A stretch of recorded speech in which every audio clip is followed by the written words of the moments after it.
But when you say that the contest, there should be a contest. With the introduction of T20, I think the contest has gone. The reason I used to follow cricket or I love cricket is because the morning session. In a test match, when the ball is going a bit and the batsman is dancing everywhere, that gives a different feel of the game itself. And when the batsman is just smashing the bowlers out of the park, it is not that a great advertisement for the game, is what I think. T20 cricket is not. I don't think it is bad. It has got its own sweetness to it. I personally felt it was towards the end of my career when T20 was introduced. So I personally felt it the first time that, oh God, I don't want to be a part of this. But when I played it, it was addictive. It's an addictive game. It is pressure, is sort of a compressed pressure, but it is also addictive because the competition is high. The pressure is high and it's sort of compressed. Yes, into the time limited. That was the biggest addiction of T20 cricket, what I felt when I started playing it. But I do get your point, what you say. Ultimate test is 5 days. So does that make me a traditional fan or? I like all three formats of the game. I do like all three formats of the game. But what I don't like is when they reduce the boundaries in T20 cricket. That is not right. When they have placid pitches for T20 cricket. Again, I come back to why are we watching cricket? Because we love contest. Yes. We love competition. If there is no competition, it's just the batsman hitting. My batsman versus their batsman. Then there is no contest. I personally, as a cricket fan, would like a contest. What a coach can tell his students: prepare yourself for Test cricket, prepare yourself for one-day cricket, or prepare yourself for 2020. What should be? It's a dilemma for a coach. It may be for any other coach, but in my mind, I'm absolutely clear that preparing for Test match cricket. Because again, it's that order: Test, one day, T20. It cannot go other way around. And I would still say defense kar. Still tell him defense kar pehle. How will you guide these youngsters about patience? Again, something that is really inborn. You cannot. Of course, you can develop it as the time goes, but you really have to wait for the right opportunity. That should be in a batsman's mind, that you cannot teach somebody that patiently batting kar. You cannot teach him that, but you have to tell him while he's practicing in the nets that pick the right ball to hit. Correct. And then you will see that he'll start probably hitting the correct ball, and he'll wait for that right opportunity. If that opportunity comes every second ball, hit it. By all means, hit it. But then again, if that opportunity doesn't arise in the next 11 balls, you leave those 11 balls. Yes. So it could be inculcated in the net practice. Very true. You missing out on the Indian seat. When people who you are playing with are getting selected, when people who you are competing with and performing better, and still you are not being selected, how does it feel like? And how did you get over it? That is my... I've been asked this question 100 times. I'll tell you it's a very honest opinion that in the first 8 years of my career, I was really hoping for I was playing for an India cap. And that was my, dream big moment and, go for it. But I had to make that switch in my mind, that hang on, maybe there will be a time where others would get a chance, and I may not get a chance from here on. But do you really want to give up this game because that one dream didn't happen? But then I started realizing, probably in 2002 or 3, that India cap is not the be all and end all. It's the game that you play. Yes. Whether you play at Dhanukar College ground, whether you play at Wankhede, or whether you play at Lords, it's the game that you play. And if you enjoy that game that you're playing, then it doesn't matter which level you're playing at. I had to make that switch, and luckily for me, that switch happened. Again, it's a luck. It's like as Indians, we idolize a single person in a way that we take him to a level in our own head that if he is disappointed, we feel a lot disappointed for him, and then. No, I was disappointed. I was really. There was one season where I was frustrated. I had stopped playing cricket. I really had stopped playing cricket. My wife and my father, they know it. I had given up on the game. It was in 2001. I came back home one day just frustrated about things. They were not picking me for India, and at times, in Mumbai, there are a lot of things that were happening around as well. So I was done. In my mind, I was done. I picked up the bag and I kept it up on the cupboard. I said, that's it. I'm not going anymore. I'll do something else.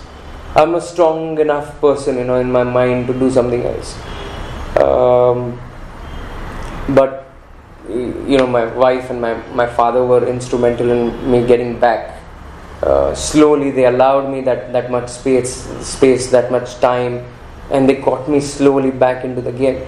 So I'm not denying that people may feel disappointed, but I always feel I feel for the youngsters nowadays that that when they are in form, you please pick them up.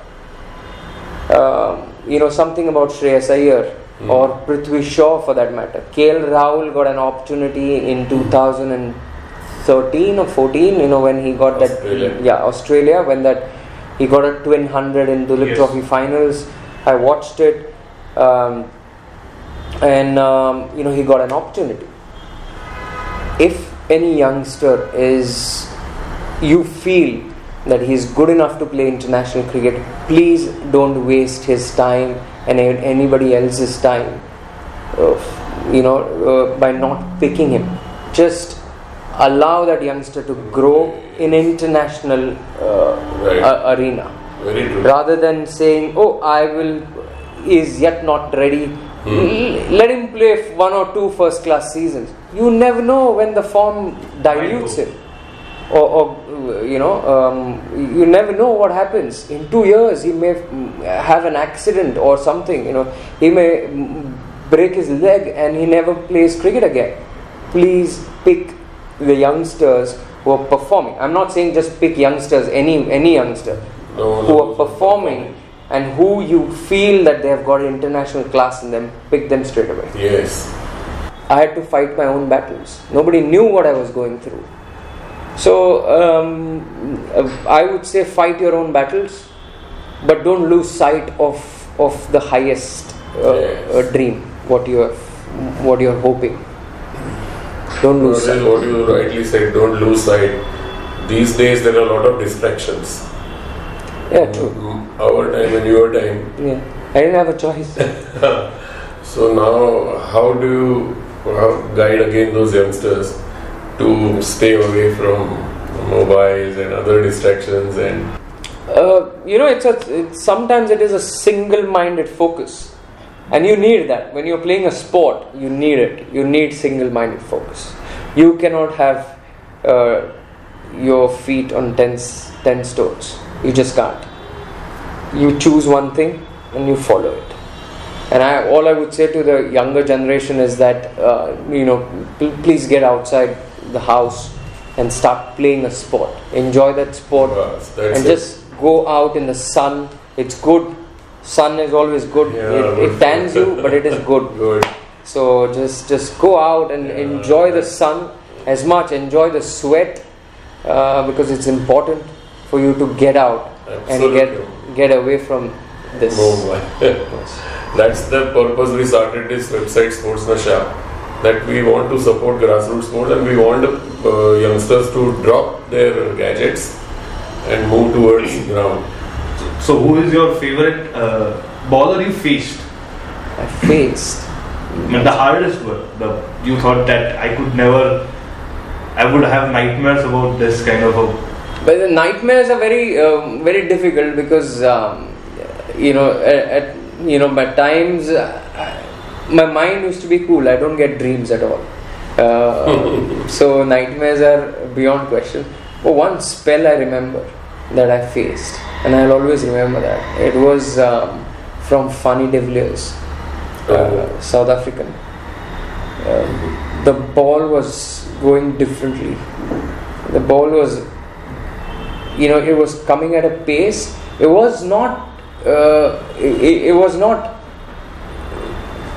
quick, as in real quick, but it was lively. But the ball had a shape on it. As soon as it came 5 meters from me, it used to go as an outswinger, late outswinger. But the ball was making a sound when it hit the ground, it hit the pitch. It was making a sound, and I still remember that sound. This must be 96, 95, 96. Yeah, it had strength. The ball had strength in it. So I'll never forget that spell. But the fastest bowler is beyond doubt Redley. I faced him here at CCI, Australia versus Mumbai. Couple of occasions I didn't have a clue where that ball was. There was one ball which I remember I hit for a 4. I don't mind revealing it now. Now that I've retired and सब कुछ हो गया है. There is no. He has also retired. He has also retired. So one ball, he released it, and I saw it in a particular fashion coming at me. I judged it that it's going to be full, but I lost sight for 20 yards. I just lost sight of it. And I saw it here, somewhere here, as close as here. And I just put my bat, it hit my bat and went towards square leg. The whole crowd started cheering, it went for a boundary. And I also, acted as if I've played the ball. But I have to reveal it. I had not seen the ball. The ball, as soon as it was left from his hand, I lost sight. Blindly, I just had a hit. And hit the bat and it went for 4. Any plan of going into coaching, full-time coaching or full-time broadcasting, commentary? Commentary is something that I like, and but coaching keeps me alive. Right. I like to share my knowledge. So are you? Yeah, I do a little bit of coaching. I do a lot of coaching. In fact, I was a batting coach with the India under 19s for the summer camp at National Cricket Academy in Bangalore. I handled the under 23s just now in June, July for 40 days at Bangalore again. And you had even coached one international team. Yeah, I was doing a little bit of with the Canterbury side, New Zealand A side. So now and again I do a lot of batting clinics. Okay. In Mumbai. Outside, I did a lot of coaching in Holland. As I said, coaching keeps me alive. Yeah. And you were also eligible for playing for Holland, yeah, later on. But in 2014, I guess. Yeah, but it was too late. What is your all-time best 11 in Test cricket? What? Test cricket. India. World 11. World 11. World 11, tough one. Opening batting.